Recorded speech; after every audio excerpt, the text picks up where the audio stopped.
Thank you, Petra. So on to day 2 of what's turned out to be a symposium of learning. As Stefan alluded to, many facts, many take-home messages. And if I summarize what I learned on day 1, is nutrition is all about advice. It's based on data. There's this common perception, there's something that's good and something that's bad, and we need to define these terms, whether it be diet, whether it be the epigenome, whether it be the microbiome, and hopefully by the end of this meeting we'll have better definitions. This broader bin of processing, which seems to require now a textbook, to try to define the various concepts. And then I think there were some amazing talks on the early events or the impact of early methylation all the way to sensation and physiology 2.0. Today we are going to try to discuss merge session 1 and session 2 to get started. Our first speaker will focus on the impact of dietary patterns and health. And this again comes to all about various forms of advice. So Chris Gardner is the Director of Nutrition Studies at the Stanford Prevention for Research Center. He's a professor of medicine at Stanford and is focused on investigating the potential health benefits for various dietary components and food patterns. It's 180 publications, he's co-authored many of the guidelines from the ADA to the American Heart Association to US dietary guidelines. And he's going to tell us about how do you sort of determine the metrics of healthy eating index and alternative healthy eating index, dichotomizing diets and components between health and unhealth, good and bad again. And then he's going to try to summarize what he's learned over 30 years in this business of nutrition science. Thank you. Hi there, my name's Christopher Gardner. I'm a professor of medicine at Stanford University and a nutrition scientist. Really honored that Petra and the organizing committee invited me to participate. Sorry I can't be there in person, sorry to be remote. Extra sorry not to be with Sarah Berry, my friend who's also on this panel, but I'm sure the audience will get a lot of great info. And I'm going to try to set everybody up with how to define a healthy diet. Here's my one disclosure. I'm going to start with unpacking that term, healthy diet. So, in science, we measure things. How do you measure healthy? So is it measures of vitality? I think those are less common than measures of the absence of a disease for health. And maybe in a lot of the work that I do, I'm checking blood pressure, cholesterol, blood glucose, weight, things like that. So some common metrics with continuous measures so that you're in a healthy range. So is that what health is? From a dietary perspective, are we talking about nutrients? Are we talking about foods? Are we talking about patterns? I'm going to be bringing that up in today's discussion. So when it comes to how to define a healthy diet, I'm not sure that phrase even is easy to get through without looking at some possible permutations. But we sure have a lot of national organizations and governmental agencies in the US that have their ideas of what a healthy diet is, and it usually includes some things and excludes others. So here's pretty common from the American Cancer Society: veggies, beans and peas, whole fruits and whole grains should be on your list to include, whereas red and processed meats, sugar sweetened beverages, highly processed food, and refined grains should not be on your list. That pretty much coincides with that the American Heart Association said when they updated their guidelines in 2021.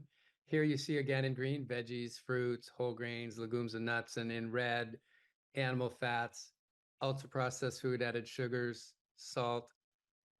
When I move over to American Diabetes Association, I actually was one of the co-authors of this 2019 update in diabetes care. It was a very long document, and they ended up coming up with an icon to represent this, which I think is pretty helpful. So even though it doesn't have specific foods to include or avoid, here's what you should include.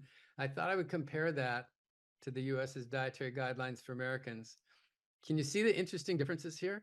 So here's grains for the DGA. Where are the grains over here? They're not there. I see a fruit. Looks like that's a potato. right? And instead of fruit and veggies, this is just non-starchy veggies over here. Instead of just protein, the protein section here has a fish. And instead of dairy, it has water. Isn't that interesting? Well, look at the Harvard School of Public Health, who very soon after the government came up with this choosemyplate.gov, came up with their own plate. So within the circle, technically the categories are the same, but it's not just grains, it's whole grains for Harvard, as opposed to just grains here. And for the government, it's protein, whereas it's healthy protein over here. And in the Harvard school, it's also water instead of dairy. And Harvard has its own category for healthy oils, adding some Mediterranean type lifestyle to that. I thought I'd go a little further into the dietary guidelines for Americans. As you read through that executive summary, they have a whole page of what to include. And I want to draw attention to what those are. These are all the foods. These are the same things we've kind of seen before. All foods. Remember my initial comment about nutrients, foods, and patterns?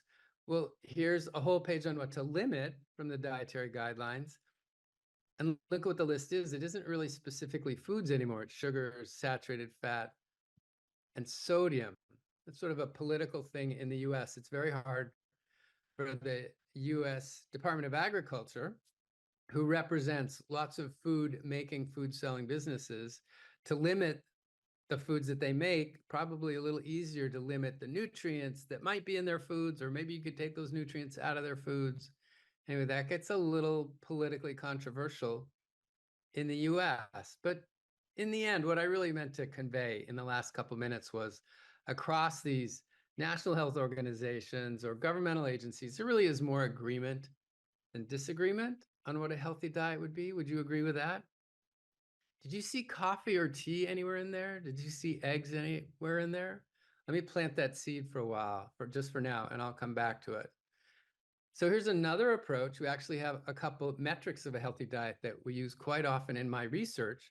One is the Healthy Eating Index, where a number of items are positively scored and a few items are reverse scored for things that you should avoid. And as these scores work, there's a maximum score for the most of that food you should eat, or the least, and flip that for the reverse. You should try to avoid most of that, but they allow you a little bit of refined grain sodium, added sugar, and saturated fat, but certainly not this much. And at the end of the day, you get points.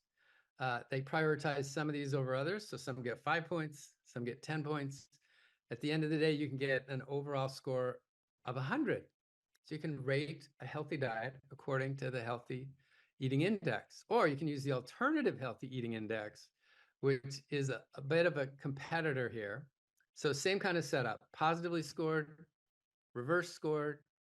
There's a maximum score or amount of points you'd get for eating that much food, a minimum score you get for eating that much. So if you eat a lot of the things that are reverse scored, you get a minimum score, right? That makes sense.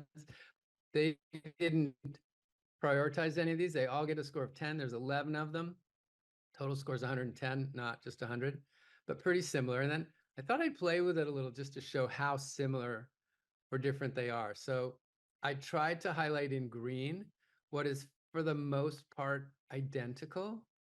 And then in blue, I pointed out categories that are similar and overlap. But I mean, take, for example, this is total protein foods for HEI, and then seafood, and then plant proteins here. This is nuts and legumes, which are plant proteins here, but not total protein.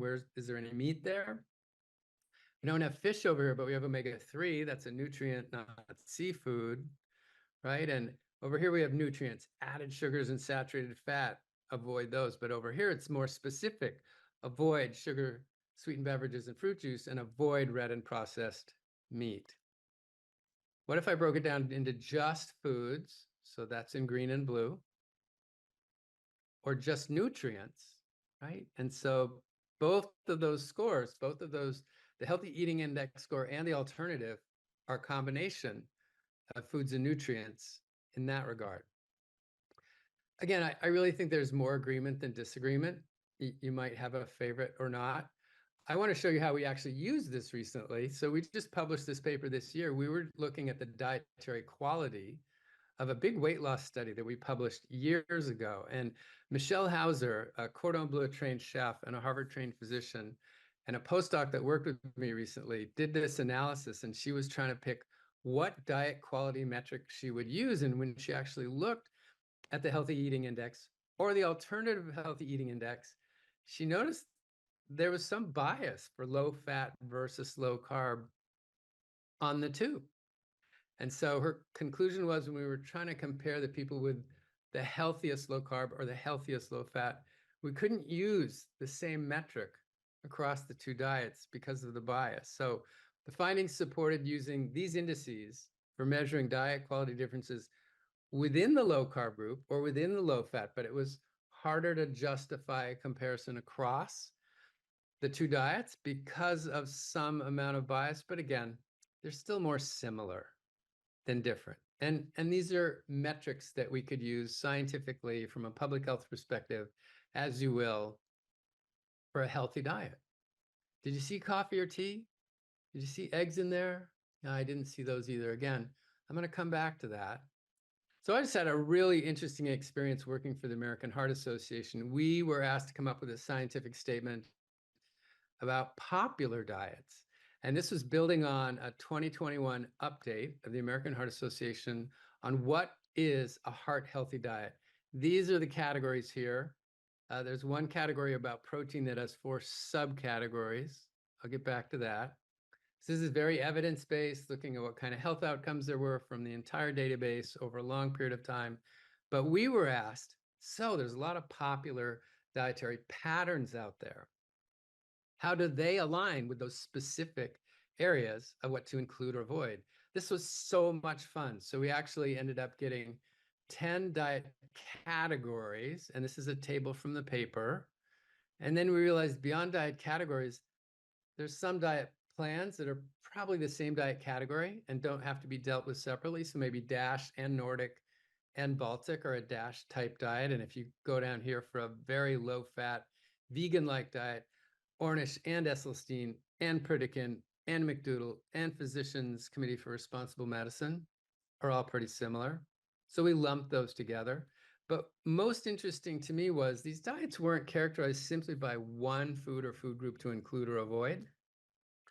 All of them, in the studies that we looked at, suggested there were different foods to emphasize, different ones that you could include, but you didn't have to, some that you should limit, and some that you really should avoid. And so defining these diets meant defining all these aspects of emphasizing, including, limiting, or avoiding. So you obviously can't read this, but we have 12 supplemental tables that go with this publication, 56 additional citation, because we tried to find multiple papers in the literature that said they were studying Mediterranean or paleo or vegan. And we went through them with a fine-tooth comb to see what they said they were emphasizing, including, limiting, or avoiding. And they weren't all consistent. They might say Mediterranean, they might say paleo, but they didn't always treat all those categories the same. That was our first step in our process, was finding enough studies to come up with some kind of consensus about what to emphasize, include, limit, or avoid. And then we generated a heat map. And the goal was, if you agreed with all of the things the American Heart Association recommended, you'd get a score of 100. And if you didn't, you'd get a lower score. I don't really have time to go through this in detail, but I'll just pick out at least this example at first. So vegetables and fruits. Doesn't everybody say vegetables and fruits? Not so much. The super low carb folks are okay with vegetables as long as they're above ground, but they think that carbs from the fruits are not so good. And how about whole grains? Well, paleo says, no, we didn't have whole grains before the agricultural period when everyone was evolving. So no, whole grains are out. So these diets got dinged for missing that, right? And with a little less detail, we looked at all the protein sources. American Heart actually prioritizes protein from legumes and nuts. These are the groups that got dinged for doing that. And one of the reasons the low fat vegan group got dinged here is because nuts are high in fat. Anyway, there's lots of interesting reasons why they got dinged or accepted here. So again, here's liquid plant oils, not tropical. Well, paleo and Atkins are fine with some of those animal fats. Very low fat vegan doesn't want any fat at all. They don't even want liquid plant oils. They want you to get some fats from foods, but they should be low fat. The kumbaya moment was low in added sugars. So keep those sugars out of your beverages and foods. And across all 10 diets, they said the same thing. Pretty interesting that both the very low fat vegan and DASH were the most specific about lowering sodium.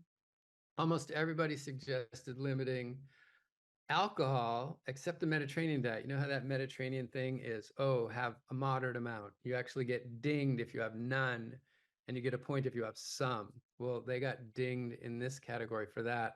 And the last two categories were eating minimally processed, not ultra processed food. And how easy is this to go out and find this at restaurants and in grocery stores?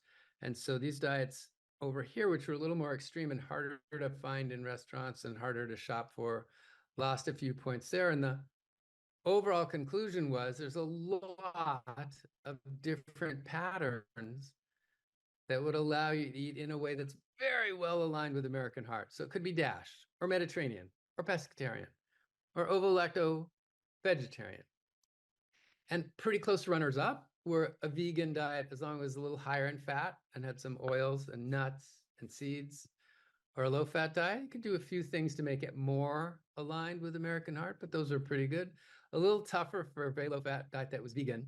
American heart is all into a Mediterranean style diet with some olive oil on that salad and some nuts and some avocados, which the very low fat vegan wouldn't have. And low carb is going to eliminate some of those grains, and American heart is into whole grains. And then a couple diets would be really hard to do well. They violated a lot of the categories here. Now, this is just for American heart. I didn't do this similarly for cancer or diabetes. This is a paper that I worked with a group of 9 colleagues. This is really challenging and fascinating, but again, it's about trying to define a healthy diet pattern in the context of cardiovascular health. So having said that, look at this dish right here. So all I got here is broccoli, olive oil, and almonds. And I have sauteed or seared this broccoli, and hopefully that looks pretty mouth-watering. But with these 3 simple ingredients, I got a challenge for you to think about. I would suggest everybody would say this is a healthy dish to eat, not a pattern, not a food, not a nutrient, but a dish, a menu item. Where would it fit? Is it only one of these diets? Is it more than one of these diets? Because I actually think this could be keto. This could be low carb. What if I put a lot of olive oil on it and those almonds are full of fat, right? So it's relatively low carb. It is vegan. It's vegetarian. It doesn't have any fish in it, but it would still be consistent with a healthy pescatarian diet. It's DASH or Mediterranean. This is hard to do. And did you see coffee or tea? Or did you see eggs? You didn't, did you? Okay, so I'm going to get to that now. You didn't see coffee or tea, and you didn't see eggs. And I've tried to cover a lot of different things that most people would usually end up bringing up in conversation about a healthy diet. So let's talk about maybe coffee versus tea. I can't see you raise your hands, but how many of you are coffee drinkers? How many of you are tea drinkers? How many don't drink either one? How many drink both? You think one is healthier than the other? I think that would be hard to do unless we had an instead of what or with what frame. So let's try that frame, okay? So I'm going to give you 2 coffees and 2 teas. I'm going to start with just plain black coffee and plain green tea, but I also want to toss in the option of a coffee or a tea that's full of dairy and added sugar. I'm sure most of you are familiar with these. So let's just say I was pitting black coffee versus a bubble or a boba tea that's got a lot of sugar and dairy in it. Which one would be healthier? Wouldn't you all pick the black coffee? Okay, and then what if I had a mocha frappa cappuccino versus just a plain green tea? It's pretty obvious which one is healthier, right? What if I did the mocha frappa cappuccino versus the bubble or the boba tea? I don't even want to go there. That's like a race to the bottom. So let's pick something else. Let's just go plain black coffee and plain green tea. What do you think of that? Which one's better? Do we have any official or strong opinions on coffee or tea? I actually think from all the literature I have read for decades, as long as that's what it is, just plain black coffee and green tea, it's good for you. Both of them are good for you. And if you wanted to get into the nutrients, there's a whole list of antioxidants in green tea. And similarly, coffee has caffeine, which is pretty good for a lot of things. If you look at the literature, or chlorogenic acid. In fact, in the dietary guidelines 2015, for the first time ever, they were looking specifically at caffeine and said moderate coffee consumption, 3 to 5 cups a day, is consistent with a healthy eating pattern. I know it's drinking, but it's still part of a healthy diet. If you wanted to go to the environment, which I like to lots of times, both coffee and tea are at the very low end of greenhouse gas footprints or water footprints. So if you're thinking about coffee versus tea being healthy, is one better than the other? Yeah, I don't think we can do that unless you bring in with what and instead of what. So that's why I was bringing it up in the past. I was trying to say, when we're talking about what's healthy versus unhealthy, I really don't like the dichotomization. I feel like it's a continuum. Which one is healthier than the other? And if you want to know which one that is, you need to put it in context, kind of like eggs. So are eggs good or evil? Again, false dichotomy. It depends on context. With what instead of what? So let me give you some with cheese for these cheesy scrambled eggs, with sausage and bacon for these eggs, or maybe a veggie omelet that's got a bunch of veggies in it and a little side of fruit there. Okay, how about instead of eggs, instead of steel cut oats with nuts and berries and fruit? Okay. How about eggs instead of something US breakfasty, full of sugar and frosting and refined grain? How about Pop-Tarts as an example? So with those as instead of and with what options? So let's ask what's really an unanswerable question. Are eggs healthy? I think you would have to put it in the context of, are eggs healthy with what instead of what? And if it was all these things here, I would think all the eggs are better than Pop-Tarts. Okay, maybe I'm not so sure about the bacon and sausage, but yeah, I'm actually a little more worried about added sugar and refined grain than I am about saturated fat. Okay, what about eggs with just all these different 3 kinds of eggs? Which one of those is better? Hands down, I would pick the veggie omelet. It's got fiber. Look at these, have no fiber in them. Veggies don't have any saturated fat, so there's some saturated fat in that cheese and the bacon and sausage, and so yeah, I'd go with the veggie omelet. What if the instead of was the veggie omelet versus the steel cut oats? So this isn't vegan, but it is vegetarian, and it is, depending on how many veggies are in there and the fruit on the side, it's still more plant than animals. So I think I could call both of those whole food plant-based. So let's say you got a patient who comes in to see us, says, Doc, I was listening to you. I loved all your stuff about the healthy diet. And so I had steel cut oats with nuts and fruit every day this week. And it's Sunday, tomorrow's Sunday. And I'm trying to think, should I have that again or should I have something different? And I hope your answer is you should have the veggie omelet. Sorry, even if you're a vegan, for variety, that's just not enough variety. You can't have the same thing every day for breakfast. We need more variety in our diet. So let's say this patient went home and came back the next week and said, wow, really took that to heart. And so 3 days this week, I had steel cut oats, and 3 days this week, I had the veggie omelet, but I'm still kind of stuck on Sunday. How do I break the tie here? And so a little bit flippantly, I'm going to suggest that at that point, you could have Pop-Tarts. Think if you could get, the American public anyway, doesn't eat this way. What if you get Americans to eat 3 servings of steel cut oats and 3 of veggie omelets during the week? That would be so much healthier than most people eat for breakfast. And so if once in a while they wanted to go rogue and have a little fun and some taste experience here, and maybe there's some emotion involved with having Pop-Tarts when they grew up as a child, You don't have to be that strict. Loosen up a little bit once in a while. So this with what and instead of what, I hope puts this in the context of it depends and helps us decide what is it that falls into the category of a healthy versus an unhealthy, a less healthy diet. I think if we unpack this in review, we have to think what the metric of health is. Is it vitality or absence of disease? And it's diet. Remember, keep in mind that's nutrients and food patterns.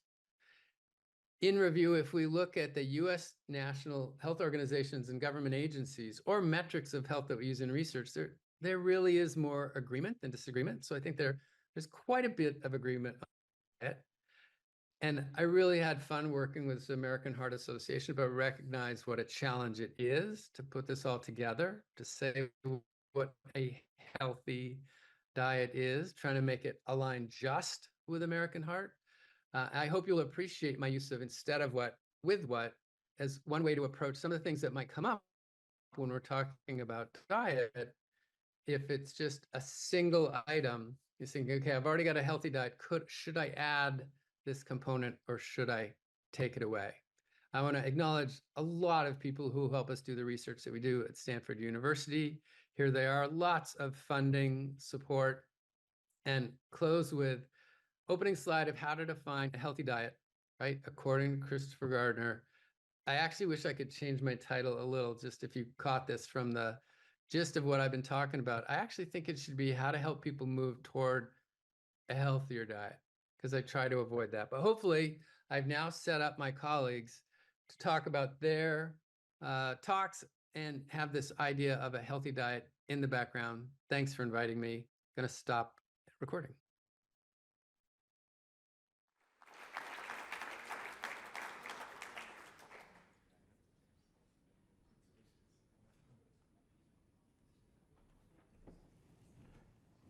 Thank you, Professor Gardner, for that excellent introduction to the day and your thoughts on how to make the rest of the world healthier.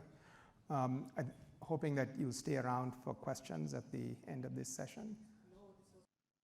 Good morning. My name is Julie Hess. I'm a research nutritionist with the USDA based at the Grand Forks Human Nutrition Research Center in Grand Forks, North Dakota. And I'm here to talk about processed foods and healthy diets, building off of Dr. Gardner's presentation. I so wish I could be there in person to share this work with you, but a couple travel delays made that not possible this time. So I look forward to meeting you all in person at some point. But without further ado, I'll talk about processed foods as part of a healthy diet. To briefly share my disclosures, all of the work that you'll see me present today was supported through my work as an employee of the U.S. Department of Agriculture.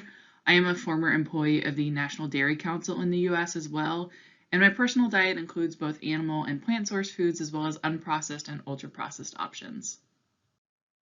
So I know Dr. Gardner's presentation went over quite a few different definitions of healthy dietary patterns, so I wanted to be crystal clear that in my presentation today, when I refer to healthy dietary patterns, I'm referring specifically to those diets that are recognized by the U.S. 2020 Dietary Guidelines for Americans. So the three patterns that are identified in that set of guidance are the healthy U.S. style dietary pattern, a healthy Mediterranean style dietary pattern, and a healthy vegetarian dietary pattern. And the work that I'll be presenting today primarily centers around that first one, the healthy U.S. style dietary pattern. So the Dietary Guidelines for Americans, for those of you who may not be familiar with them, is the set of nutrition recommendations in the U.S., our federal nutrition guidance that provides nutrition recommendations for generally healthy people. So they're intended to promote health and prevent disease. They're developed jointly by the U.S. Department of Agriculture and Health and Human Services, and there's a new version released every 5 years. So right now we have the 2020 Dietary Guidelines in place. Those will be replaced next year with the 2025 iteration of the dietary guidelines. And it's approximately a 3-year process to update the guidelines, in part because this process involves a thorough review of the current literature and what might have changed in the past few years.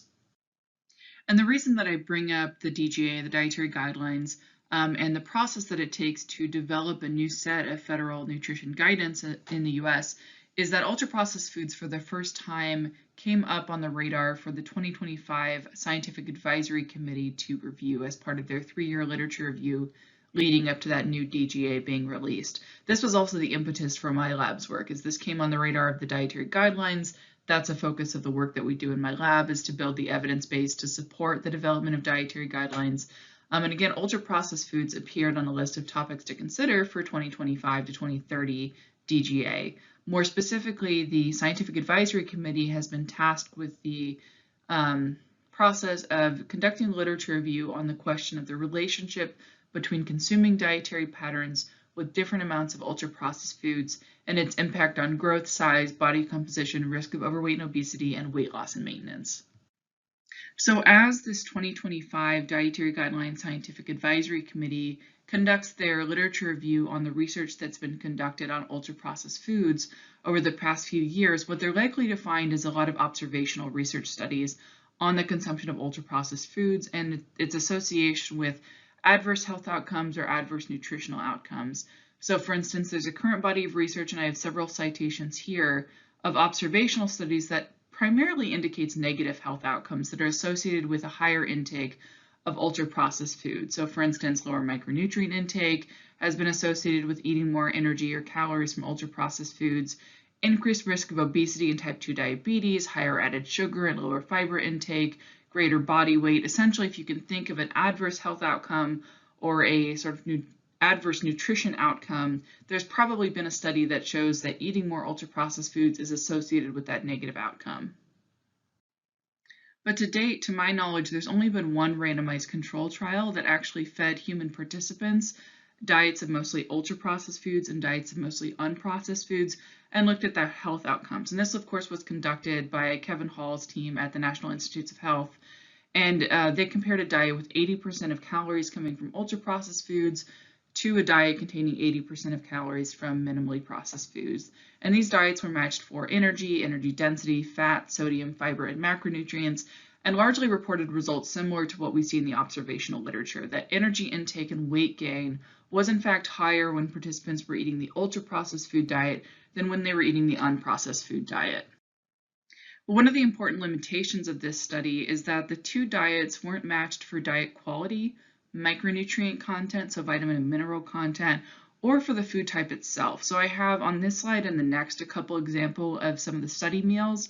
So here I have the unprocessed menu from the day 6 lunch. So I've got the unprocessed version on the left, the ultra-processed version on the right, and you'll see that the unprocessed version is salmon, green beans, yogurt, strawberries, and sweet potatoes, and the ultra-processed version is cheeseburgers with french fries and diet lemonade.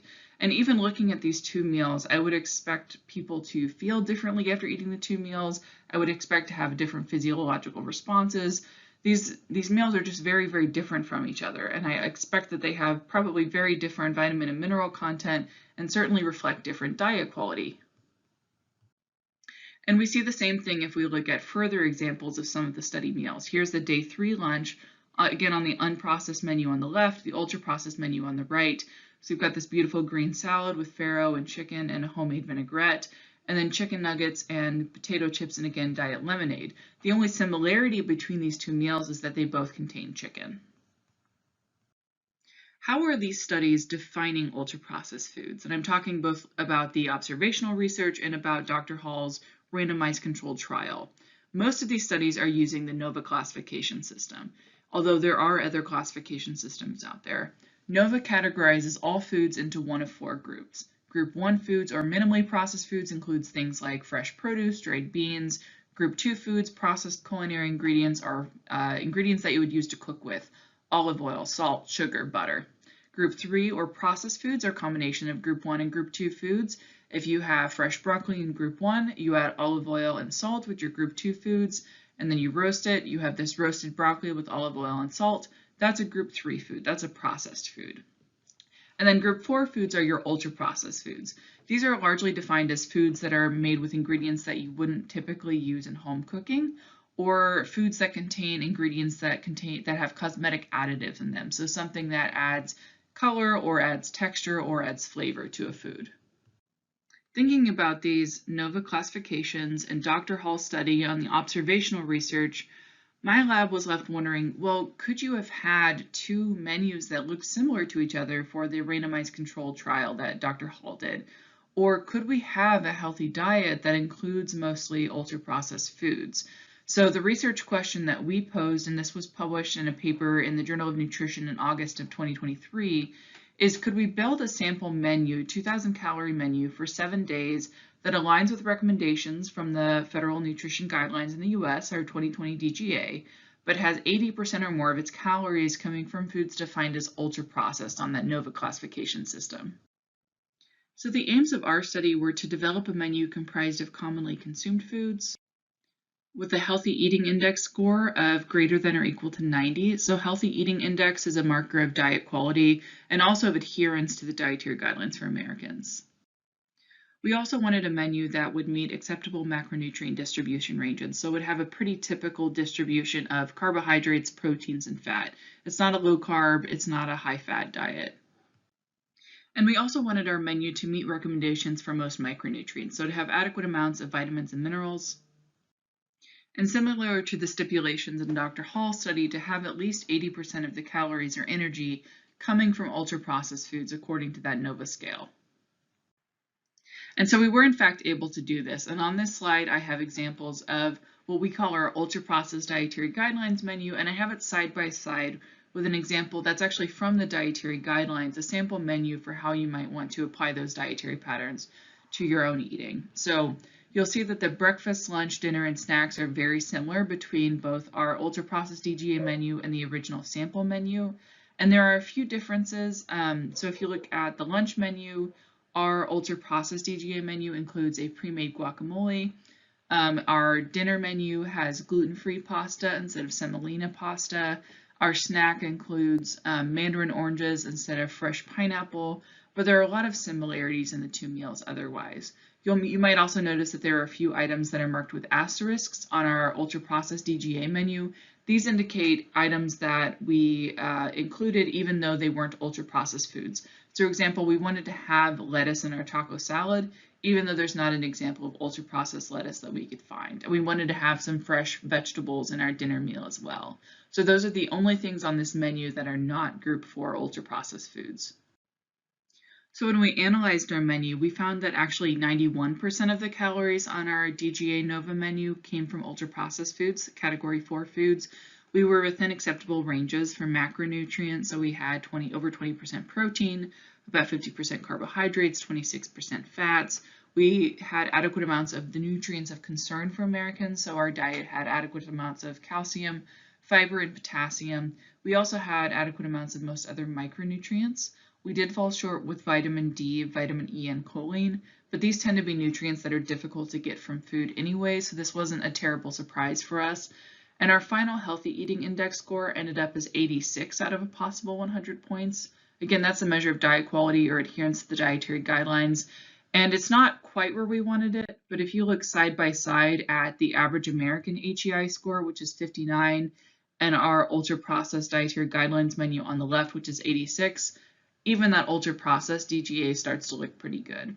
So a full radar plot around all of the perimeter only would be a diet perfectly compliant with the dietary guidelines. So if you look again at the left, you'll see that our menu had excess sodium and not quite enough servings of whole grains, but met all of the other benchmarks that are defined by the dietary guidelines as signs of a healthy diet, versus the average American's healthy eating index score. We're only meeting recommendations on average for seafood and plant proteins and total protein foods, and not meeting any of those other markers of a healthy dietary pattern.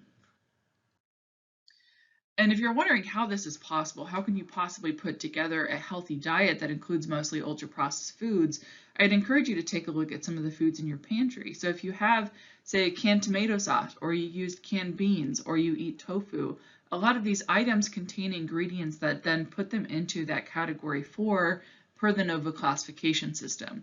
So if a canned tomato sauce, for instance, has natural flavors, or canned pinto beans have something added to retain their color, or tofu has some sort of coagulant that's not something you might normally use at home in home cooking, these all then are considered ultra-processed foods. And there were in fact many foods that are recommended in dietary guidelines for Americans' eating patterns, but can still be considered ultra-processed depending on who's making them, where they're being purchased, and what ingredients they contain. So peanut butter is one example. This can be a category 1 food. It can be a category 3 food. It can also be an ultra-processed food. It depends on what ingredients are in it. Cheddar cheese that has annatto added for color to make it a yellow cheddar cheese, that's considered an ultra-processed foods. Canned mandarin oranges are often ultra-processed. Dried fruits, whole grain bread or whole wheat bread, if it's made at the store and then purchased and brought home, that's an ultra-processed food. Hard-boiled eggs, if you buy them pre-made, often they have a preservative that'll make them ultra-processed. And then pickled vegetables and ground meat are often also foods that are generally considered pretty healthful, but can contain additives that make them considered ultra-processed. So one of the questions that I tend to get fairly often with this work is, why did your group look at menus? Why did you build ultra-processed menus instead of dietary patterns?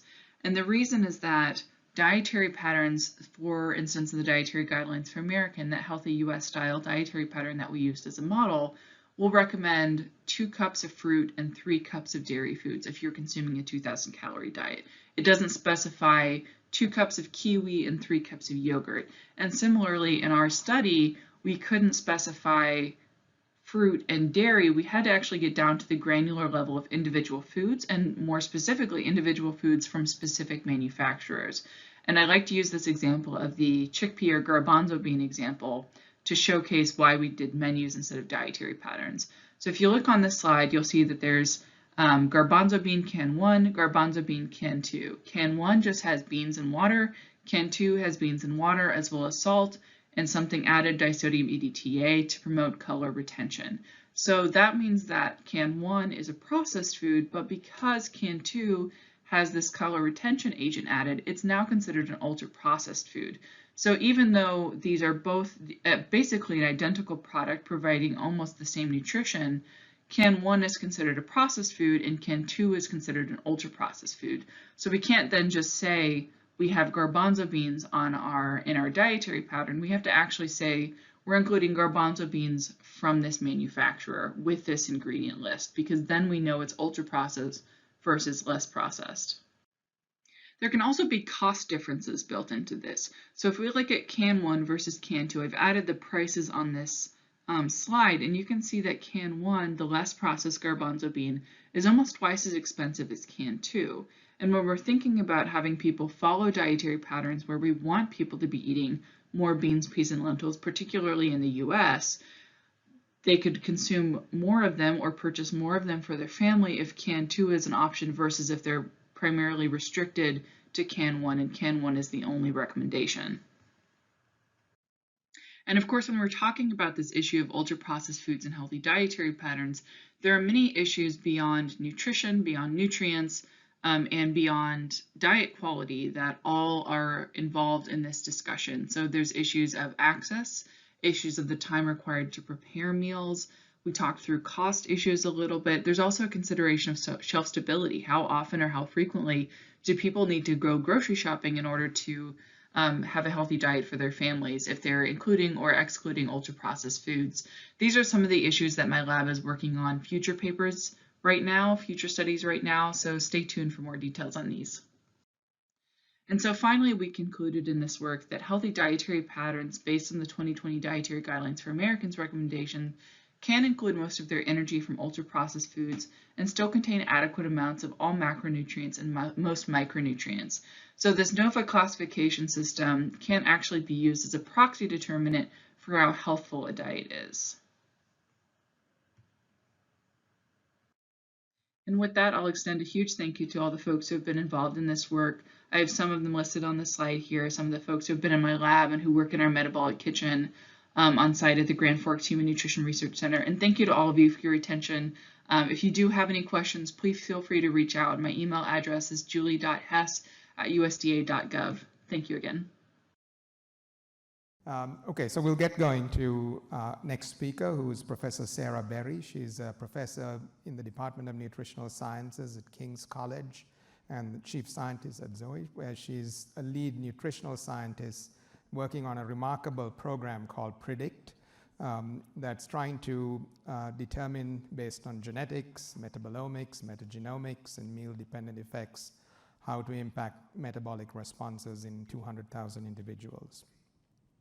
She's going to tell us on how personalized nutrition should be evidence-based, and touch upon various aspects of lifestyle, physiology, genetics, and addressing these in the level of the individual.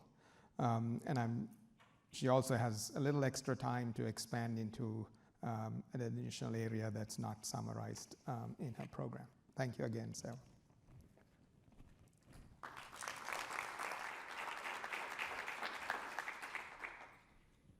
Thank you, Petra, for inviting me to speak today, although I'm not particularly keen going after Christopher Gardner, because I'm not going to talk about eggs, I'm not going to talk about coffee, and I'm not going to talk about tea either. But what I'm going to do is give you my perspective, having worked in the field of personalised nutrition only for the last 7 years, but really being embedded in it, in thinking about going from having the hypothesis right through to the application in the delivery of a product. So I have a primary role at King's College London, where I've been an academic for the last 25 years, but I am also, as Ramnik said, the chief scientist at Zoe, so I do need to declare this as a conflict of interest, because our primary product is a personalised nutrition product. So I want to start by asking the question is, do we actually even need to change population-based dietary recommendations to individual guidelines? We have incredible evidence that underpins our population-based guidelines. But despite this fantastic evidence, we know that diet-related diseases, as we heard yesterday, are continuing to grow at a really alarming rate. And so maybe personalised nutrition can help with this. And how can it help? Well, one of the ways that it might be able to help is it might be able to improve the efficacy of the advice, given that we are really growing in our understanding and how variable our response to food is. We're starting to question how valuable the mean is upon which population-based advice is made. And I'm going to give you an example here using saturated fat. In nearly every country in the world, the recommendations are that we should limit or reduce our saturated fat intake. But is this advice the best advice for every individual? And there's a study that was published only last month, led by the Reading Group with Julie Lovegrove, called the Risky Study. In this study, they randomly allocated people to follow, in a crossover design, a high saturated fat, low unsaturated fat, followed by a low saturated fat, high unsaturated fat diet. And what you can see here is what we call a waterfall plot, which, as you're probably aware, many of us are using now in nutrition research, where each individual line is a different person's response. People that go below the 0 point show a favourable response or a favourable reduction in LDL cholesterol to reducing their saturated fat intake. People that go above show that if they reduce their saturated fat, in fact, they have an increase in LDL cholesterol. Now, the average result, as you would guess, is that there is, on average, a reduction in LDL cholesterol. So on average, there's a reduction of 0.5 millimoles in LDL cholesterol. But actually, you can see how hugely variable everyone's response is. And so some people increase their LDL cholesterol and some people reduce it and are kind of super responders. So we can think of it in the way we think about salt sensitivity. Do we have saturated fat sensitivity? And I think this nicely illustrates whether we should therefore be giving advice in this very targeted, individualized way. So should we be delivering personalized advice to deliver the most effective advice based on people's biology, based on who they are? But we could give the best advice possible, but as Kieran Ford said yesterday, if you don't choose it, if you don't accept it, and if you don't consume it, then it's useless. And we also heard yesterday how actually in the UK, for example, less than 0.1% of people follow all of the core UK dietary guidelines. And I actually think one of the biggest problems, and I'm sure everyone here agrees, isn't necessarily the dietary advice, it's the fact that none of us are following it. Now, it means it's broken if we're not following it. So I think for personalised nutrition to be effective, we need to not only focus on our biology, on our DNA, our microbiome, our glucose response, we have to personalise on multiple features. We have to personalise on where are we now? So what are we currently eating? So going back to what Christopher Gardner was saying, you know, instead of what?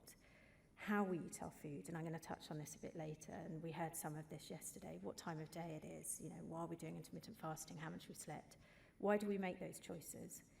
Is it because of cultural preferences? Is it because we're stressed? Is it, you know, what are our reasons? What are our goals and motivations? And also, how do we want the dietary advice to be delivered?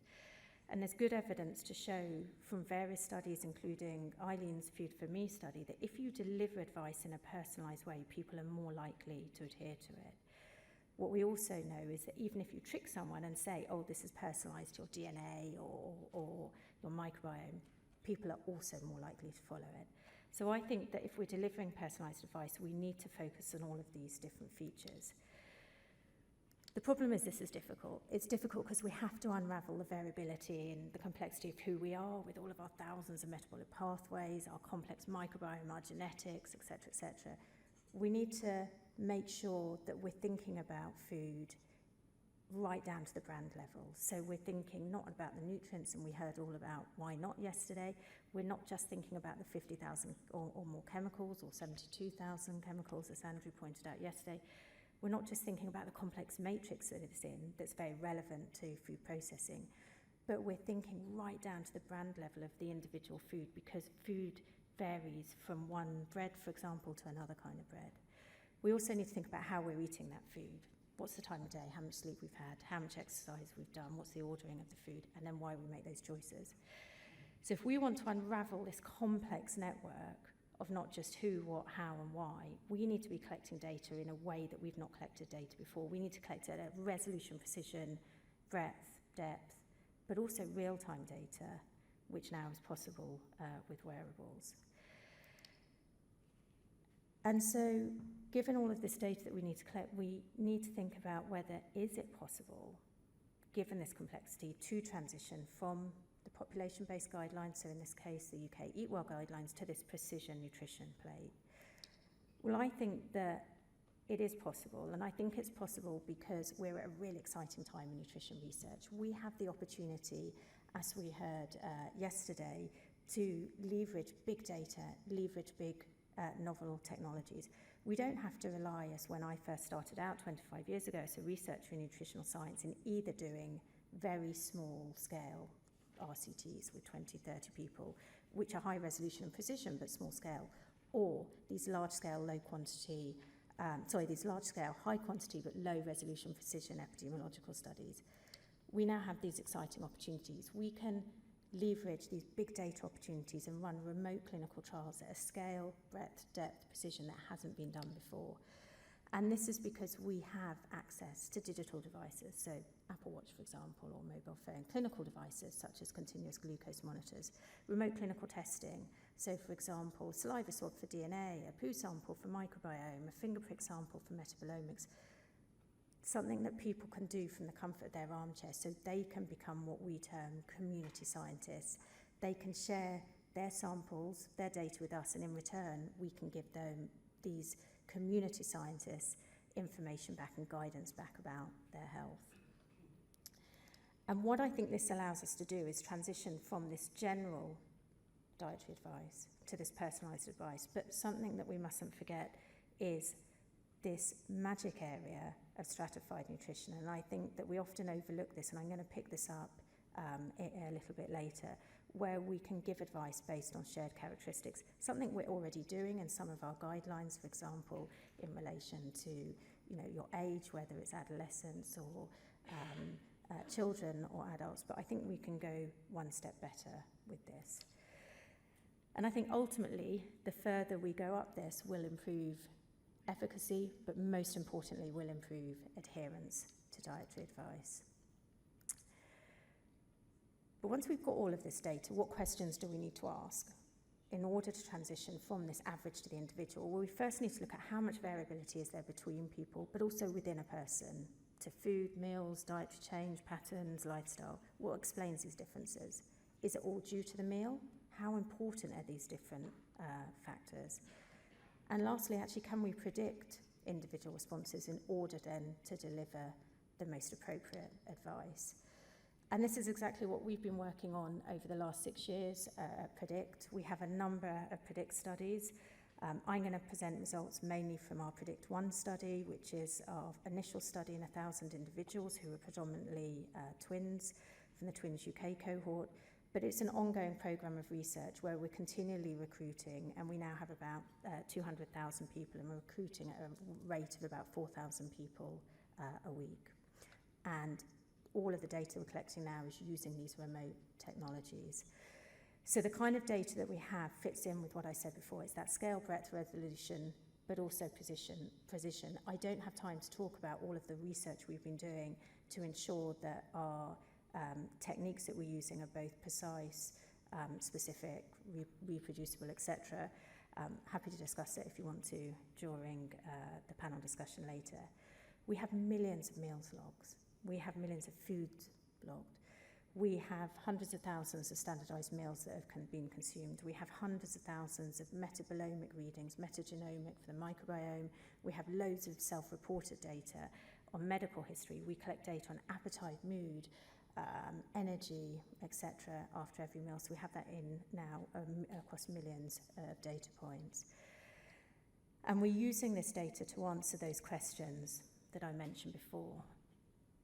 I'm going to use postprandial glucose as a proof of principle to show you the answers to some of these questions. Now, I know that I do have one ally, Andrea, in the audience that is very content with the use of continuous glucose monitors, but I know that it's a really contentious area. I'm using this just to illustrate the point. It's one piece of the puzzle, so please, I need to put a disclaimer. I don't believe that everyone should be wearing CGMs and only CGMs in order to understand how a food impacts their health. Okay, so if we look at postprandial glucose, this is basically the increase in circulating glucose that you have following a carbohydrate-rich meal. This is following standardized meals that we gave in Predict1 to 1,000 individuals in the UK and 100 individuals in the US who were our validation cohort. We gave them an 85-gram carbohydrate load for breakfast and a 50-gram carbohydrate load for lunch. And here I plotted the mean and the median response for the UK 1,000 cohort. If I overlay this with each and every individual's response, you can see by these black lines, which is each individual from our 1,000 people cohort, that there's huge variability. And I've used a very basic metric to measure this. We can see it's about 40% using CV, the size of the variability. So you can see for lots of individuals, the mean and the median is actually really not very meaningful.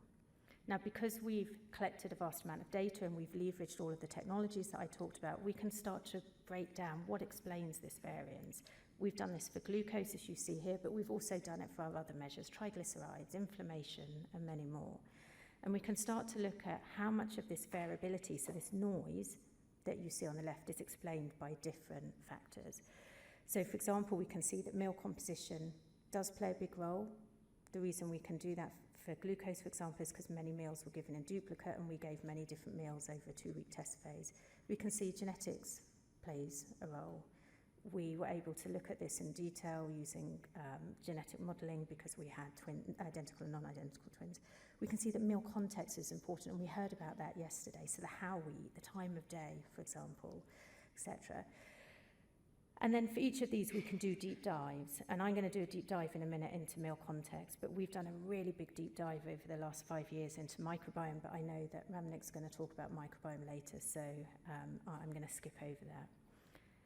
And then what we did is, can we actually use all of this data to predict individual responses? So can we predict in order to deliver the best advice? Well, from our very first prediction model, which was in the 1,000, we were able to predict with about we were able to explain about 73% of the variance. This has since improved now that we've got hundreds of thousands of individuals. But one of the underlying premises of personalised nutrition typically has been, for personalised nutrition to be effective, the between-person variability, so how I differ compared to Petra, for example, has to be a lot bigger than the within-person variability, how I vary day to day, or the measurement noise. So something that we've looked at a lot is what we call this intra-individual variability, how I might vary day to day. And this is something that we've taken a deep dive into, and rather than seeing it as this kind of irritating intra-individual that often well, certainly when we started on this journey, it was a bugbear for us. It's something we're now embracing, and it's something that I think that we really need to be thinking about in the delivery of personalised nutrition. One of the main reasons, if we put measurement error aside for a moment, I think is about meal context. It's how the time of day, the exercise, meal ordering, and so much more.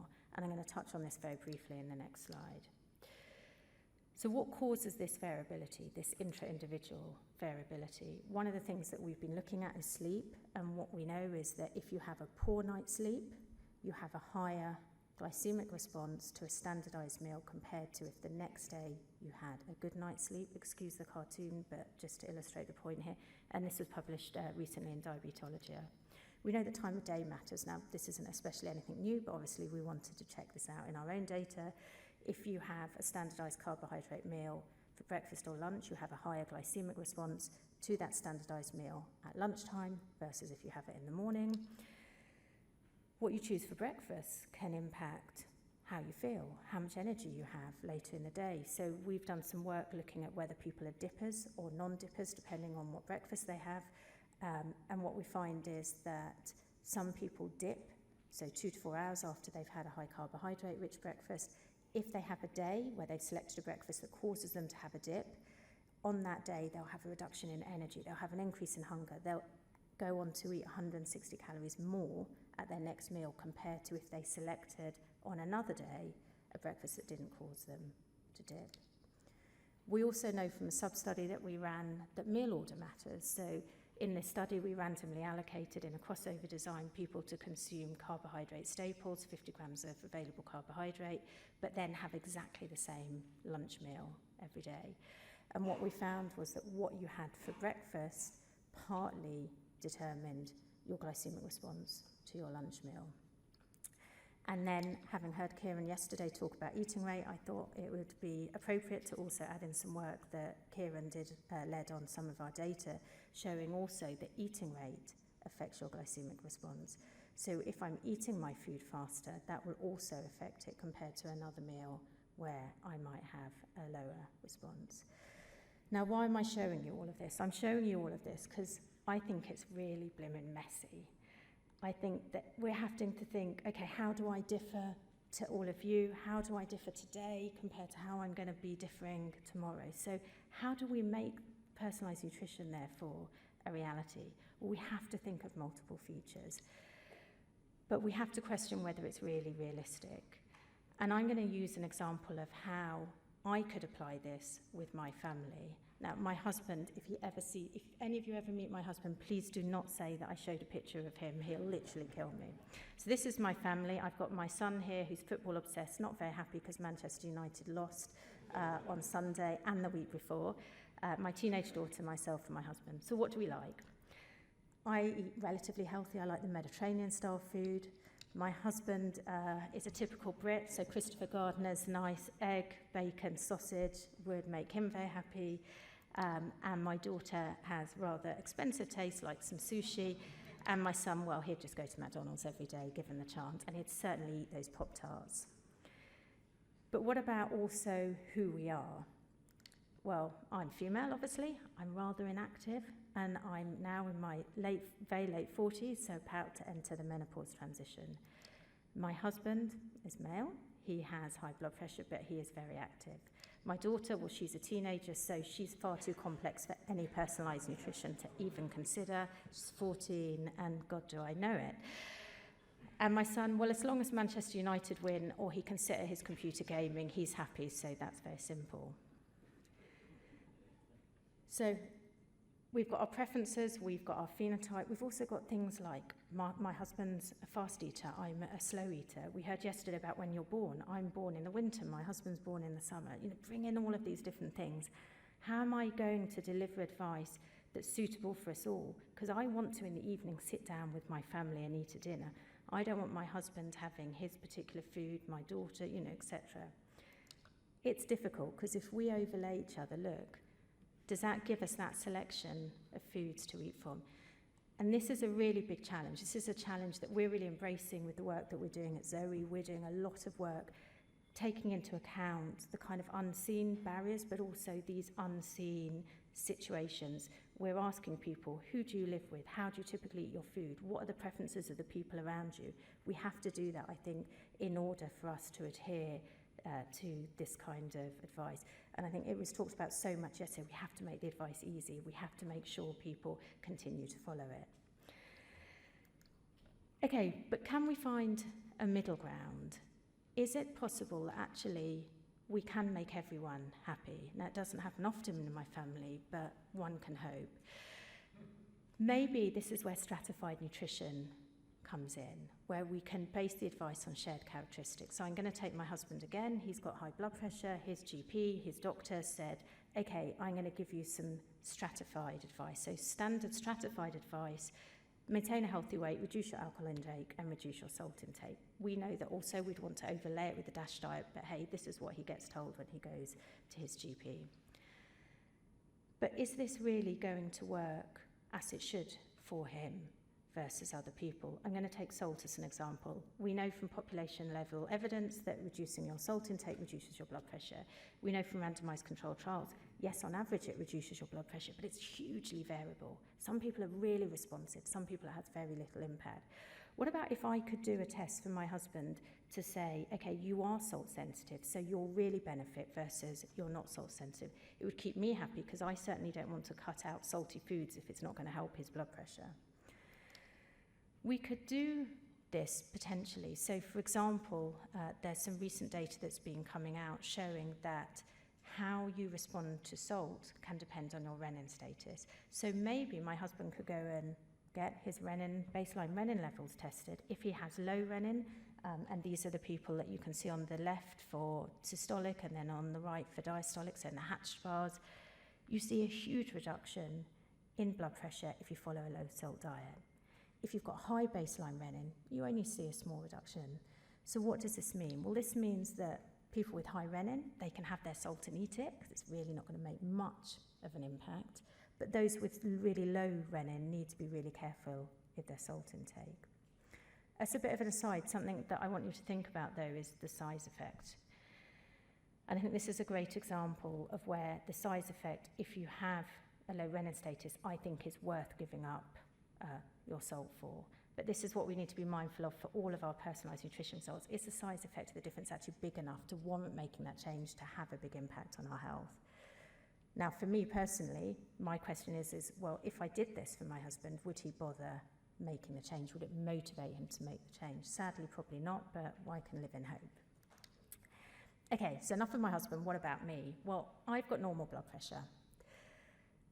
But what I also said is, I'm nearing 50, I'm about to embark on this menopause transition, and what we know is from some data that we published quite recently that the trajectory in blood pressure between males and females is very different. So this again is where stratified nutrition might be quite valuable. So for males, it slowly increases as you age. For females, it slowly increases, and suddenly, wham, you hit the menopause and it spikes up.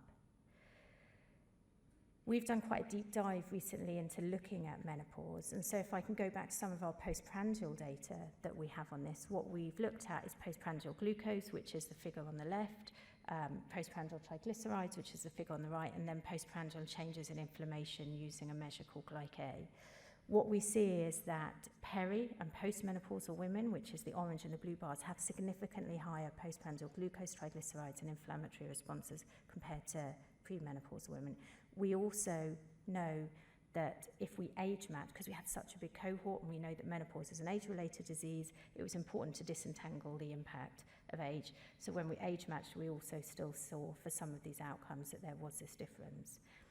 So maybe we can give targeted advice, not by doing any fancy testing. Maybe I could just ask someone, are you premenopausal, are you postmenopausal? If you're postmenopausal, maybe you need to be more mindful about the amount of refined carbohydrates you're having.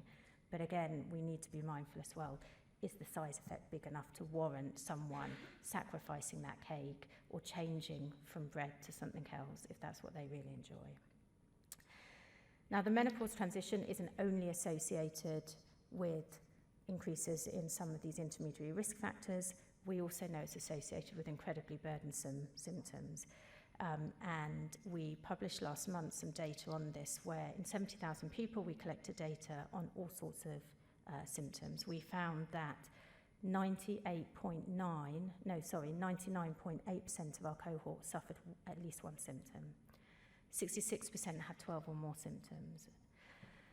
So symptoms like sleep disturbances, brain fog, anxiety, hot flushes, etc. So this is really impacting women's well-being. 10% of the workforce in the UK leave the workforce, the female postmenopausal workforce leave the workforce because of how burdensome these symptoms are. So is there a silver bullet? Well, sadly, there isn't. We've also published recently some research showing if you follow a generally healthy diet, i.e. you increase your HEI, then you reduce your symptoms by about 30%. But that's boring. Everyone wants a silver bullet. So what can we do? What can we tell people other than the normal boring, hey, eat a healthy diet? Maybe this is again where we can use stratification.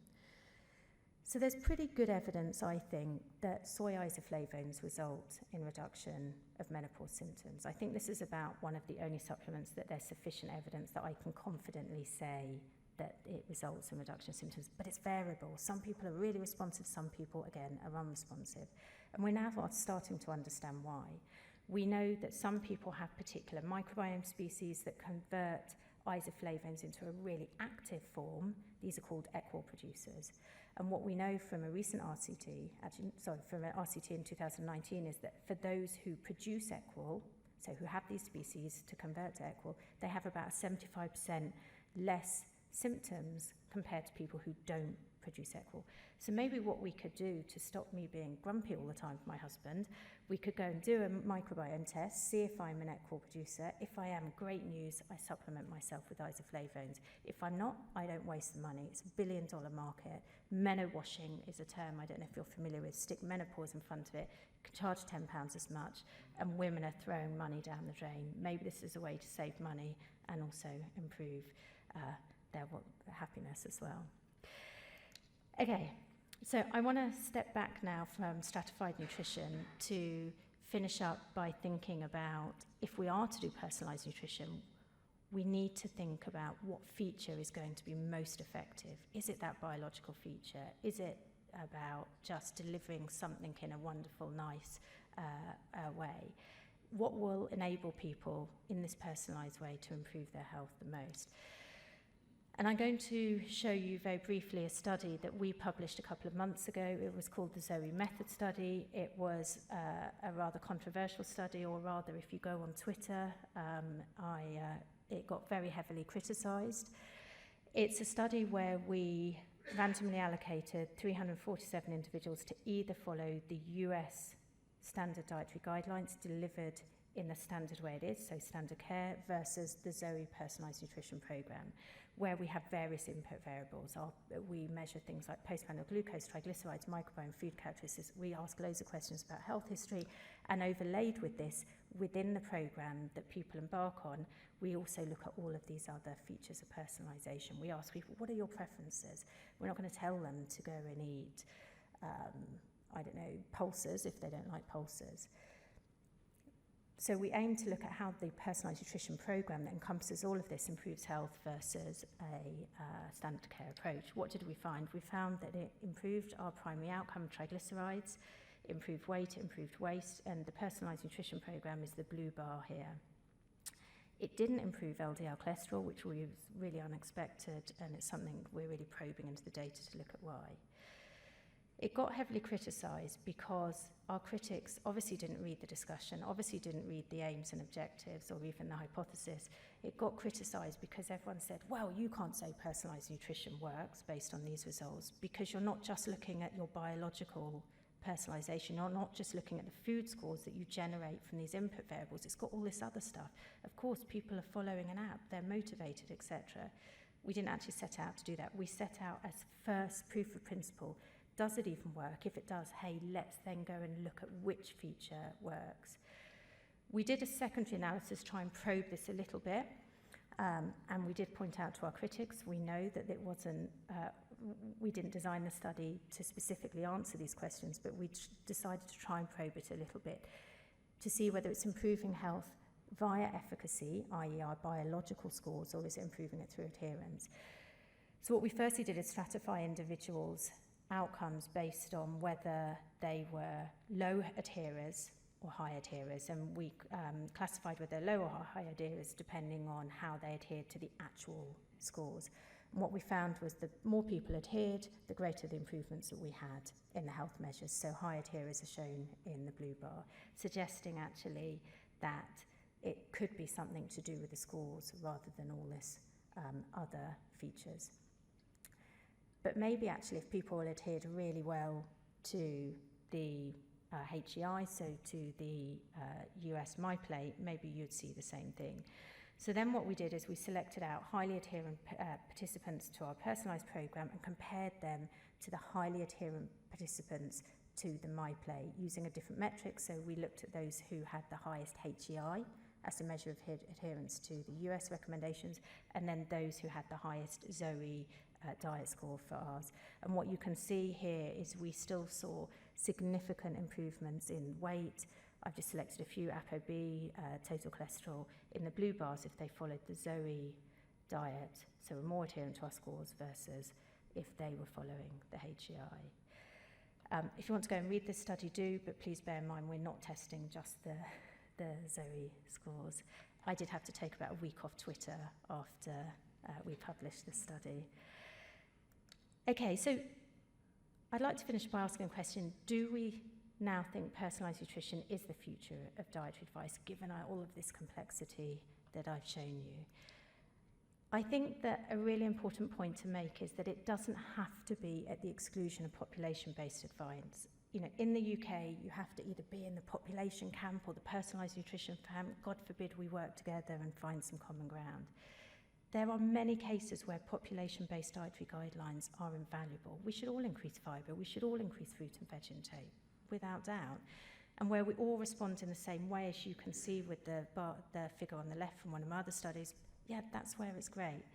Where we have this variable response, as we saw, for example, for risky, although I'm not recommending that we don't reduce our saturated fat intake, but as an illustration, or, for example, in one of my studies here, where you have this variable response, maybe that's where we can overlay personalised advice in order to optimise our health.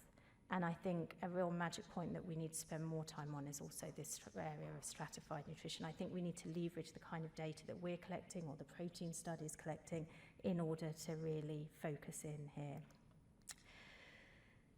So I think the future holds a lot of potential. I think we need to bear in mind as I finish this talk that there are challenges. There's challenges about how we go about affecting change once we've collected all of this information on people.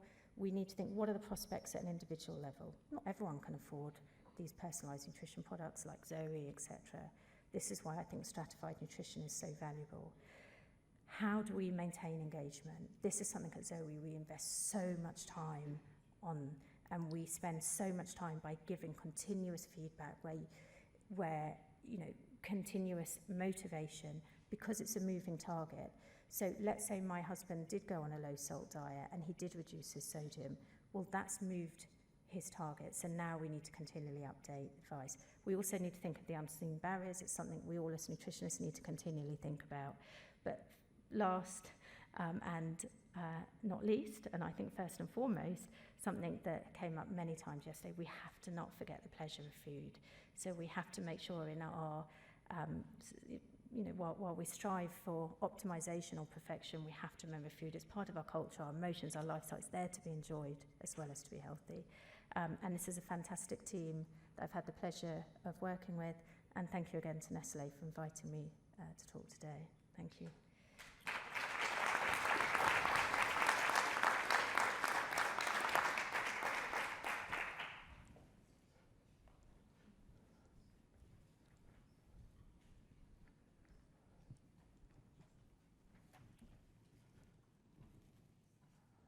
Thank you, Sarah, for that amazing talk on how to predict our future with making changes now. And so we're going to move on to our third talk. We're going to take a chapter out of the next session, and Professor Andrea Maier is going to tell us how to address new challenges in food and the health landscape. She has a remarkable career studying medicine and practicing medicine in Germany, the Netherlands, Australia, and more recently in Singapore. She's published over 400 peer-reviewed papers with an H index of 75. And since 2022, she's co-founded the first evidence-based healthy longevity medicine clinic in Singapore, and then joined the National University there as the chief medical officer. She's had many leadership positions in important organizations, but she's focused on how to sort of advance medical research that is traditionally focused on disease mechanisms and therapies to restore health, and highlighting why chronological age is the largest risk factor and how healthcare costs are increasing at the same time, and how she's been able to integrate the individual, biological age, geroprotective interventions, diet, supplements, and again, coming back to context, to make an impact on age, food, and health science. Thank you.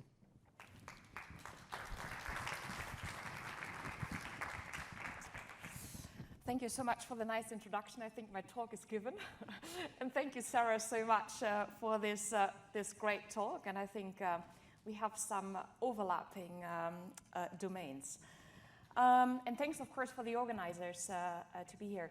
The first question I have for you, who does know what healthy longevity medicine or precision geromedicine is? Have you ever been to such a clinic? No, I don't see many hands. Okay, so what we really want to achieve is closing the gap between healthspan and lifespan. Healthspan is the number of years you are living healthy. Most of the times I'm using the definition that we don't have classic age-related diseases, and the lifespan is the number of years you are on Earth. We are implementing evidence-based precision geromedicine into clinical practice. Already I will show you a couple of examples. And food, and the behavior around food is the utmost important factor in doing so. I have a couple of disclosures. I'm working with multinationals. I founded She Longevity. I'm also involved in She Tree Health, and I'm the Chief Medical Officer of NU, and that's a company where we are building digital twins using all the omics data of individuals to then give advice on food recommendations, but especially also physical activity recommendations, etc., etc. And I'm the founder of the Healthy Longevity Medicine Society because I really think after having managed hospitals for 20 years, we just have to change healthcare and make it better because it's not sustainable. Why do I think that we have to change healthcare? Because we are really missing the point. And that's depicted in this graph. I did my PhD in the lab and looked at fibroblasts, how they are replicating, looked at senescence, and what we already now discovered for the last 10 to 20 years, that we understand why we age. And that's depicted on the left-hand side. There's a nice updated Cell paper about the hallmarks of aging. We know what's occurring. Maybe sometimes we don't know what's really the origin behind it, but at least we can measure it. We know that there's a proteostasis problem, the telomeres are getting shorter, there's DNA damage, etc., etc. So we understand the hallmarks of aging, what's occurring at this moment in time in our bodies, because nobody is at the moment, if I see you, not aging. And what we very, very often forget is that there is a clinical phenotype behind the biological phenotype. And that's depicted on the right-hand side. And of course, it's very, very easy, but I think it's the essence, and I think it's the essence of the current medical healthcare system. So you have the organ performance, and you have chronological age, very easy. We are aging a little bit differently, not only between each other, but also intrinsically within our body. The pace of aging of our heart and our brain, etc., is quite different within individuals. But even the pathological determinants of why, for example, your brain is aging faster is different. I might have a telomere problem in my brain and a proteostasis problem in my heart, etc. What we are doing at this moment in time in regular clinical practice, and I'm an internal medicine specialist, I was a geriatrician, I'm still a geriatrician, what we do is dichotomizing health. At one day, you are a patient, and the other day, before that day where you became a patient, you are not a patient. So once you are going and cut this cutoff point, then you are a patient with hypertension or with dementia or with diabetes, etc. But of course, it's more a trajectory. So we can predict who is likely to become a patient in the end.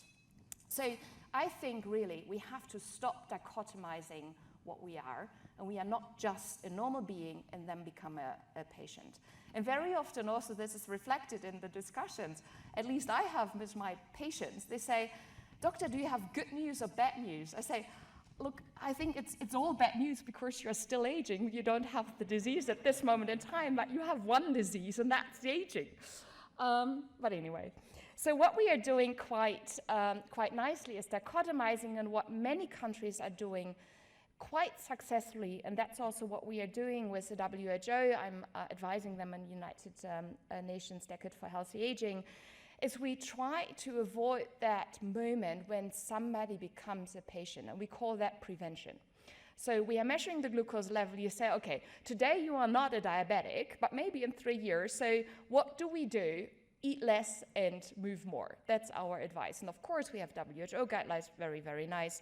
But that's what we do. I think it's good, but two things are not good. We are starting too late in terms of the trajectory, and I think we are also starting too late in an individual trajectory because all our guidelines state that you have to start from a certain age, and we don't personalize it. So what my mission really is to understand how can we optimize the trajectory of individuals already earlier, maybe in life. And for me, just a normal aging trajectory might not be good enough. Because what I did in clinical practice for too many years, I said to individuals who were 70 or 80, playing with their grandchildren, looking after them, having 3 dogs, 2 jobs, etc. Yeah, you are very good. I can't do anything for you. And what I learned in the past 5 to 10 years is maybe asking the question, how can I optimize you that you can do that for the next 30 or 50 or whatever years? So how can we optimize the body, and having the recognition that normal is not good enough? If I would ask the CEO of Nestlé, is normal just good enough? I think everybody would say no. I think we have to do the same with our body. Is normal good enough? How can we optimize it based on your genome, based on the environment you are living, based on what you have, if you want, of course. So we have to start much, much earlier and really push the boundaries into better organ performance, delaying the aging process. So health and longevity medicine is really focusing on adults. We are working in Singapore even further. How can we optimize the health of individuals to optimize actually the unborn children and the next generation by giving them a better chance of being more successful in the aging trajectory. We defined health and longevity medicine 2 years ago by optimizing health and healthspan by targeting aging processes across a lifespan. So here it's really different from endocrinology. There is a pancreatic problem, but here in health and longevity, we are targeting aging processes across a lifespan. So it's optimizing health. Normal is not good enough. We are not dichotomizing it. What is the optimal glucose level for an individual? We want to optimize the health span because that gives also the societal benefits in terms of productivity, etc., reducing hopefully also healthcare cost by targeting the aging processes, because we, working in the field of neuroscience, we now understand why somebody ages. On the left corner, you see the council members of the Health Longevity Medicine Society. I don't see, this is the first presentation I give where no iPhones. I know it's forbidden, but most of the times if we give this QR code. So here's the website, and if you want to become a member or want to have a better look, then here's the QR code, and hlms.co is our website. What is health and longevity medicine not? So this is the added slide I put in a couple of them yesterday. To really showcase what we don't do, because there's lots of nonsense around. So I'm spending lots of time on Twitter and LinkedIn and Instagram, etc., because I want to argue for what's something which is really evidence-based. This is Aubrey. I know Aubrey Gray very, very long already, since 2 decades. He argues really that we should live forever. That's not what we want. We want to optimize health and health span. What are we not? We are absolutely not just selling olive oil and some supplements, 111, so we are not associated With biohackers, we are wanting to implement evidence-based things. Maybe you know this biohacker really spending lots of money, having 11 physicians at this moment in time to reverse his biological age. But showcasing actually, if you're looking at the left-hand side and right-hand side where the 3 years difference that you can change. I'm not sure how much aesthetic medicine was actually applied, but that you can change the biology, but you can also change your outer side. What's not good actually in this example is that now it really goes into selling stuff and having the do not die movements, etc. around the world, which is absolutely, in my opinion, not evidence-based, and I'm not participating at all. So that's not what it is. This is also not what it is. I was quite pleased that in the hotel we are, I wasn't asked, do you want a drip? If you're in the US, very often in the 4- and 5-star, 6-star hotels, you get, okay, what kind of IV do you want? So it's absolutely no evidence-based. All the drips, there's no evidence behind it.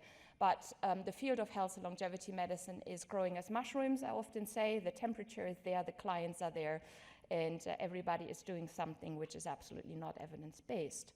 But we're really moving boundaries at this moment in time. 3 years ago, Hevolution was founded.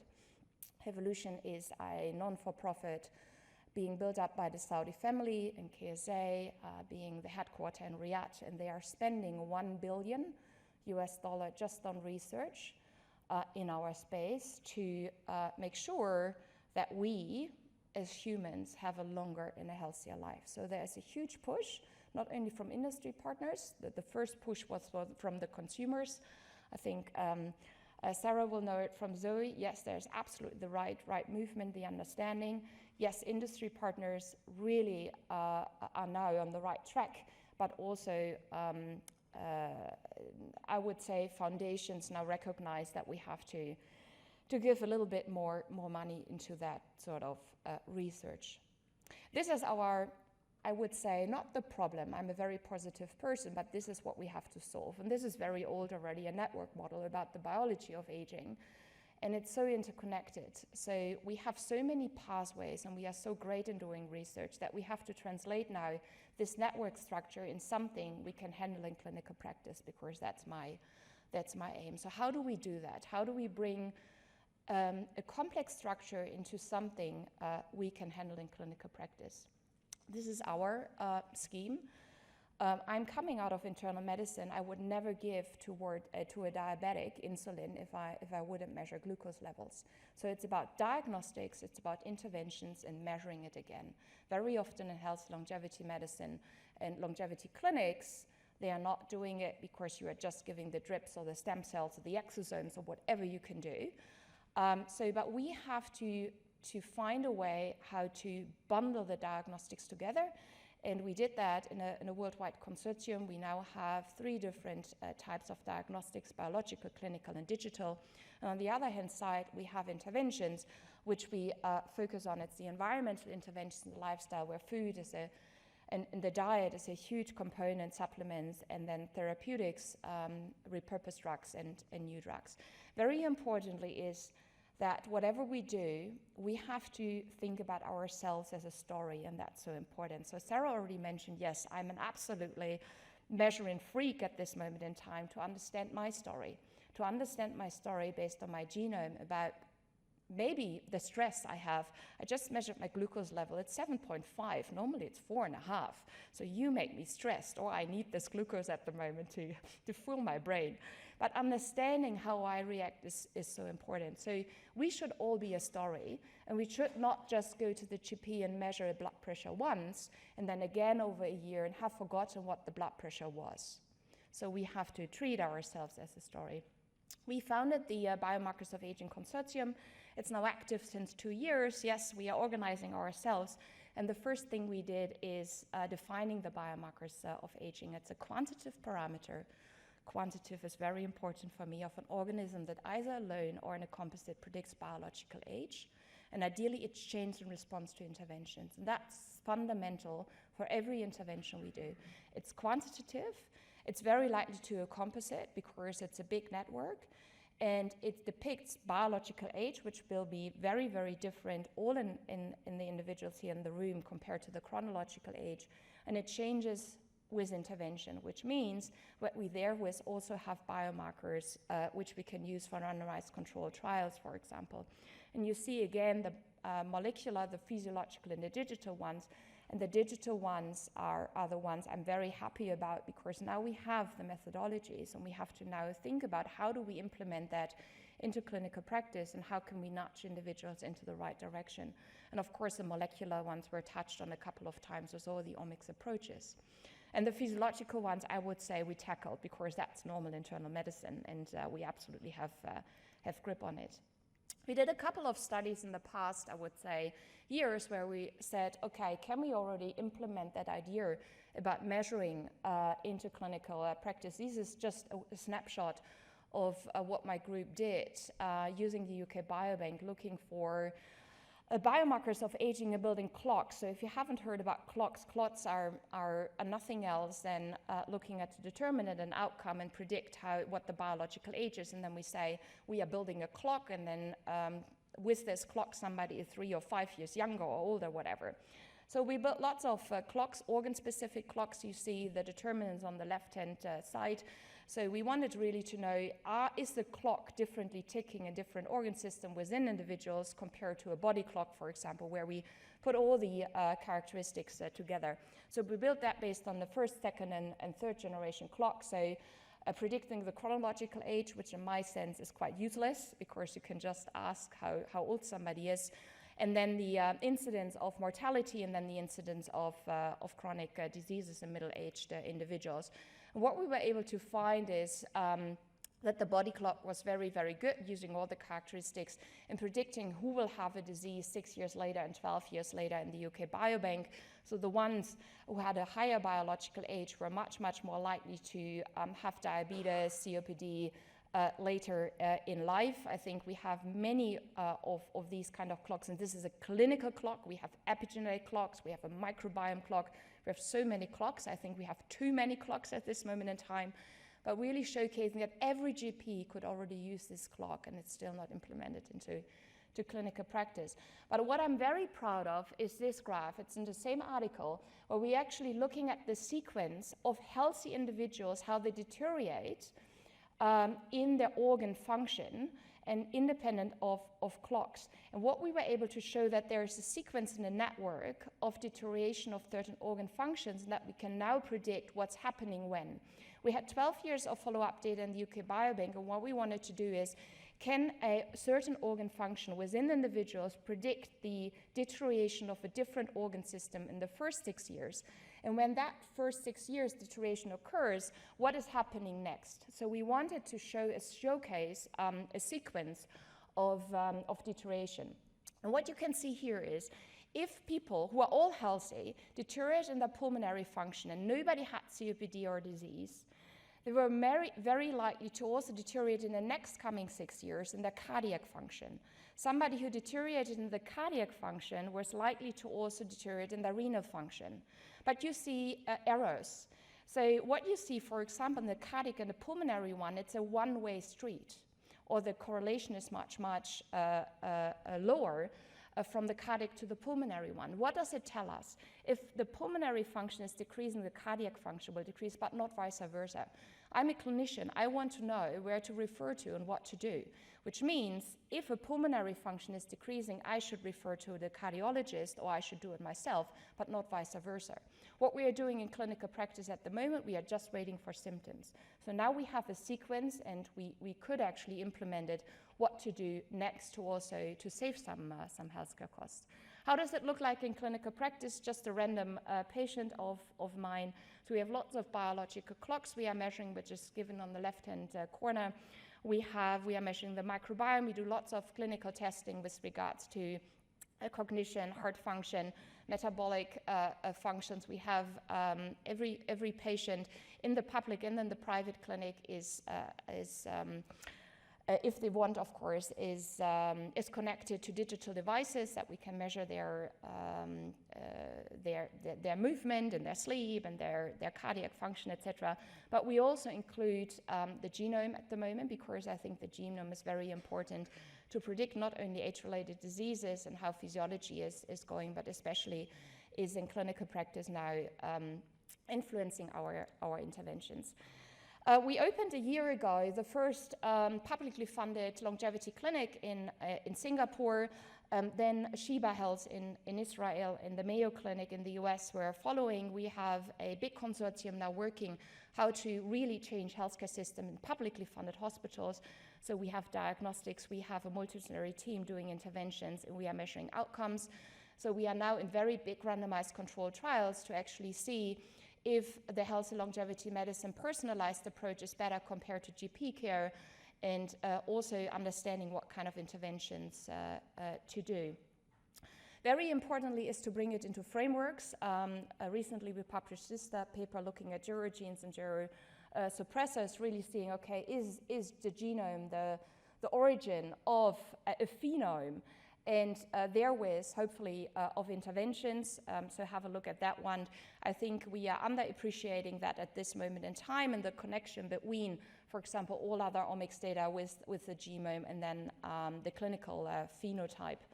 We also have to bring it into context within the WHO, because if we want a movement, then we need that. We defined vitality capacity in the past, and what you can see in this graph is already that the hallmarks of aging are there, and that the clinical phenotype is already defined. And we are working with the Cardiff University at the moment to make lots of ICD codes to really bring it into clinical practice, because at the moment we are relying on XT90 that we can diagnose a higher biological age. Very importantly is also to know what the consumers want. We formed the HALO consortium around the world to look at consumer perspectives with regards to health span, lifespan. Do you want to come to a longevity clinic? Do you take supplements? What kind of diet do you do? Do you have a dog? Do you love physical activity? So it's a very, very extensive questionnaire. I will show you the first results out of Singapore. It was a huge study where we knocked on the doors because we wanted an unbiased approach. Of the Singapore population, the median age was 45 years, and since a week we have the results. We ask, okay, do you know what lifespan is? Do you know what health span is? And are you interested in this new approach into optimizing the health? Many know what lifespan is, half of the population being surveyed, and then I will show you the door-to-door survey, know what health span is, and 2/3 are interested to come to a health and longevity medicine practice. And I really burnt my fingers, I can tell you, when we opened a year ago the health and longevity medicine practice, because I thought nobody wanted to come, and I got the question, who's going to come? And within 24 hours we had to shut down the website, because we had 3,000 individuals who just were notified that there is something. So we have a huge problem at this moment in time because of consumers who want to come and we cannot serve, because we are absolutely not ready. The same is for the door-to-door survey. Same results. People have not the knowledge yet, but want to come because they see the potential. Who is interested? Really, everybody is interested. 45 years of age. I think all the individuals quite representative as here in the room. If somebody is more educated, has more rooms in a house, then you are more likely. But overall, like the interest is just, I would say, at the moment, too much. We see the same in Indonesia. We see the same in the Netherlands, where we did the survey very recently. Just a couple of points with regards to interventions, because I think, in my view, I worked lots of memory clinics. I set up lots of dementia clinics. I think it's unethical to just say, you are 5 years older, go for it and do whatever and eat less. We need to have the interventions in place, and they should be on the highest evidence level, which is, and we only use the highest evidence level, at least in humans, a randomized controlled trial to test it in clinical practice. What my group is doing to inform what we do in clinical practice in public and in private in HLMS, we write lots of systematic reviews to get more clues where we have already evidence in animal models. So we are really translating from animal models into humans. And this is just a random example about GSK, 3 pathways, because it's associated with cognition. There's lots of worry in the general population. And we do lots of trials now with these kind of ingredients to actually see if we can move the needle to preserve cognition in individuals. But very often, whatever you do, there's only animal studies and animal evidence, and we really, in my group, bring it into humans. We do that with lots of hallmarks of aging. We have a couple of groups now working on hallmarks of aging and say, okay, how could nutritional ingredients or even supplements help to antagonize the hallmarks of aging? You just see here the example of senolytics or possible senolytic activity of different ingredients on the left-hand side, animal study, on the right-hand side, human. What you see here, that it's absolutely not translated into humans yet, which is, I think, a huge problem. We also do lots of systematic reviews, and just give you 2 examples with regards to supplements. All other supplements which are more in the anti-aging space, either on the review already published.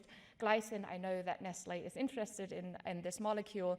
It's associated with autophagy, for example. What you see here is a randomized controlled trials in healthy and diseased individuals, and what kind, in green depicted, what kind of possibly positive outcome parameters you could measure, and what kind of function it has. So there is absolute music in the story, especially with glycine. We are performing a trial very, very soon to look at metabolic and neurological function. Same for uracil A.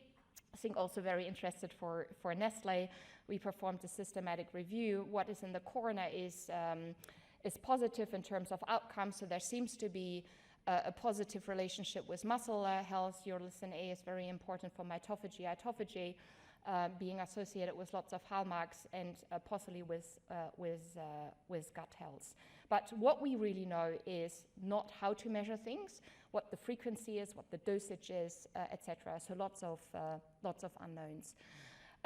My last point should really go, as Sarah also did, into a topic of